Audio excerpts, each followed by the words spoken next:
Hello बच्चों, जैसा आप कहते हो कि मैम कोई मोटिवेशनल शायरी सुना दीजिए, कुछ ऐसा सुना दीजिए जिससे हम मोटिवेट हो जाएं, तो भाई मैं किरण शर्मा स्वागत करती हूँ आप सभी का केजीएस में। आज हम इसी टॉपिक पर बात करने वाले हैं कि क्यों नहीं पढ़ पा रहे हो, रीजन क्या है, क्यों नहीं पढ़ पा रहे हो। देखो, अगर आपका ये होता है कि मैम एक मोटिवेशनल शायरी सुना दीजिए या फिर कुछ मोटिवेट कर दीजिए फिर हम पढ़ेंगे, है ना। तो देखो, अगर चाहे मैं मोटिवेट करूं या फिर आप कहीं और की ऐसे मोटिवेशनल शायरी सुन लेते हो तो उससे क्या होगा, आप मोटिवेट तो हो जाओगे, लेकिन कब तक के लिए? एक दिन, 2 दिन, 1 घंटा, 2 घंटा, उससे ज्यादा मोटिवेट आप नहीं हो सकते, है ना। तो मोटिवेशन बच्चे आपके अंदर होता है, आपने खुद से देखना है कि आपने क्या करना है, और क्या करने से पहले आपने सोचना है कि आपने क्यों करना है। जिस दिन आप ये सोचोगे ना कि हाँ आपने क्या करना है और आपने क्यों करना है, तो आपका मोटिवेशन खुद बे खुद आपके अंदर आ जाएगा, ठीक है। अगर मैं बात करूं कि हाँ पढ़ने का मन नहीं करता, जब आपका पढ़ने का मन नहीं करता तो एक बार सोचना कि शुरू क्यों किया था। जो कॉम्पिटिटिव एग्जाम में घुसे थे, किस लिए घुसे थे, क्यों आपने शुरू किया था कि हाँ भाई हमें पढ़ना है, हमें एक सिलेक्शन चाहिए, हमें जॉब चाहिए, हमें पढ़ना है। क्यों पढ़ना था, क्यों आपको जॉब चाहिए थी।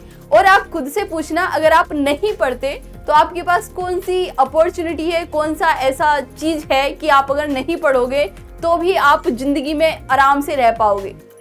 बच्चे, चाहे आप हो चाहे मैं हो, हम मिडिल क्लास से आते हैं और हमारे पास कुछ धन है, दौलत है। तो ऐसा नहीं है कि पापा ने कोई बिजनेस बना के दे दिया कि भैया जाओ, अगर पढ़ोगे तो ठीक है, ना पढ़ोगे तब भी ये ले जाओ, है ना। वैसा तो नहीं है, हमें कुछ ना कुछ तो खुद से करना पड़ेगा।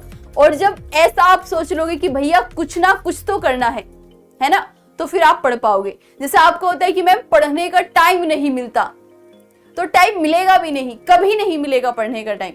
अगर आप पढ़ने के लिए टाइम निकालोगे तो आपको टाइम सच में कभी नहीं मिलेगा। अगर आपने सीरियसली पढ़ना ही है और अच्छे से पढ़ना है तो आपने पढ़ने के लिए टाइम नहीं निकालना, आपने टाइम निकालना है कामों के लिए। जैसे आप पढ़ने के लिए निकालते हो कि भाई हम 10 से 12 पढ़ेंगे, 10 से 1 पढ़ेंगे, 10 से 2 पढ़ेंगे, तो ये वाला नहीं होना चाहिए। आपने ये करना है कि हम पूरा दिन पढ़ेंगे, पूरी रात पढ़ेंगे, ये वाला अपना थॉट बनाओ कि हम दिन रात पढ़ेंगे, ठीक है।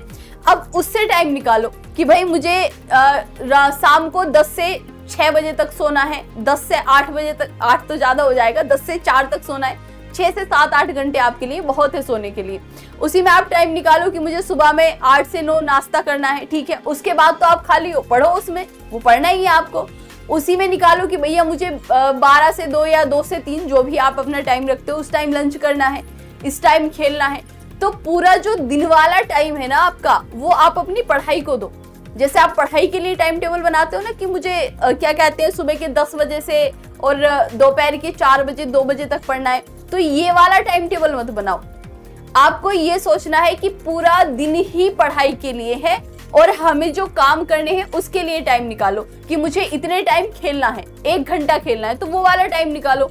मुझे 1 घंटा खाना खाने में लगेगा, मैं थोड़ी देर रेस्ट करूंगा, वो वाला टाइम निकालो। लेकिन पढ़ाई के लिए कभी भी टाइम टेबल मत बनाना। आप जब भी टाइम टेबल बनाओगे वो आपका नहीं हो पाएगा, और जब नहीं हो पाएगा तो आप खुद पे खुद डिमोटिवेट हो जाओगे कि भैया मैंने सोचा था मैं 8 घंटे पढ़ूंगा और मैं तो आज 4 घंटे भी नहीं पढ़ पाया, है ना। तो ऐसे आप डिमोटिवेट खुद से हो जाते हो, ठीक है। उसके अलावा जो आपका होता है कि भाई हम खेलने जाएंगे, ये करेंगे, उन सब के लिए टाइम निकालो ना यार, आराम से निकालो, जितना मर्जी खेलो, है ना। 1 घंटा 2 घंटा उसके लिए टाइम निकालो। आप बिल्कुल आराम से खा सकते हो, पी सकते हो, रेस्ट कर सकते हो, है ना। उसके बाद भी कम से कम भी ना आप 6, 7, 8, 10 घंटे आपके पास ऐसे बच जाएंगे कि आप पढ़ सको। अब वो आपके ऊपर है कि आप उसमें कितना पढ़ना चाहते हो। और जब पढ़ने बैठो तो आपका ये नहीं होना चाहिए कि मुझे 2 घंटे पढ़ना है, 3 घंटे पढ़ना है, 4 घंटे पढ़ना है। ऐसा आप घंटे सेट करके मत बैठो। आप अपना दिन का एक गोल बनाओ कि आज मुझे यहाँ से यहाँ तक कवर करना है ना।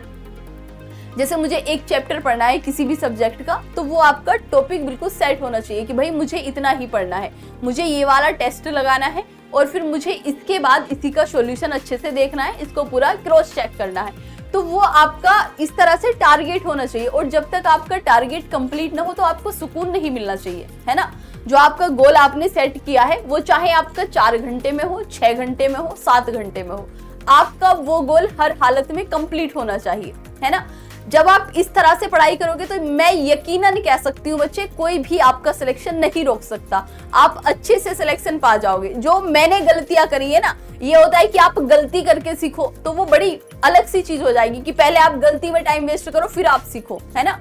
तो मैं अपना खुद का एक्सपीरियंस बता रही हूँ कि जो गलतियां मैंने की है वो आप ना करो, है ना। मेरा भी यही होता था कि भाई टाइम टेबल के अनुसार पढ़ेंगे ये वो, तो फिर मुझे जब होता था ना कि 8 घंटे पढ़ना है, फिर मैं 6 घंटे 7 घंटे पढ़ पाती थी, तो कहीं ना कहीं डिमोटिवेट हो जाती थी कि भाई मैं तो 24 घंटे में 8 घंटे भी नहीं पढ़ पा रही हूँ। अगर वही मैं गोल बनाकर पढ़ रही होती तो मेरे ख्याल से मेरा भी उतना ज्यादा, जो पीछे 2 4 1 2 जो भी हुआ है, जिस भी नंबर से रह गया है, तो मेरे ख्याल से मेरा भी नहीं रहता, है ना। तो जो मैं अभी खुद पर अप्लाई कर रही हूँ, मैं आपको भी वही सलाह दूंगी, और आप यकीन मानिए मैं खुद से मोटिवेट हो जाती हूँ कि हाँ मुझे ये गोल अपना कंप्लीट करना है। और जब कंप्लीट हो जाता है तो इतना सुकून मिलता है कि भाई आज वाला तो हो गया, है ना, बड़ी शांति से और बड़ी अच्छी नींद आती है। और जब आप पूरा दिन कुछ नहीं करते, आपको लगता है कि आज का दिन आपने वेस्ट कर दिया, तो फिर आपको अंदर अंदर ना माइंड में इरिटेशन हो रही होती है कि हाँ आज के दिन में हमने कुछ नहीं करा, आज का दिन भी वेस्ट चला गया, फिर आपको नींद भी अच्छे से नहीं आएगी, ये सच्चाई है। फिर आप पूरी रात फोन स्क्रॉल करोगे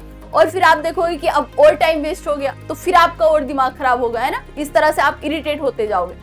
तो जब भी आप पढ़ो एक गोल सेट करो और कभी भी टाइम टेबल मत बनाओ। उम्मीद है कि ये वीडियो आपके लिए कारगर साबित होगी। ऐसी ही बहुत सारी वीडियो के लिए बच्चा KGS को सब्सक्राइब करना ना भूलें। अब मिलते हैं नेक्स्ट वीडियो में। सभी कमेंट सेक्शन में बताना कि आपको ये वीडियो कैसी लगी। ऐसी ही बहुत सारी वीडियो आपको मिलेंगी अगर आपका सपोर्ट मिला और आपने अच्छे से शेयर किया, तो उसके बाद आपको ऐसी बहुत सारी वीडियो और बहुत सारा मोटिवेशनल कंटेंट आपको मिलता रहेगा। ठीक है बच्चे, तो आज की वीडियो में इतना ही था। जय हिंद, राधे राधे।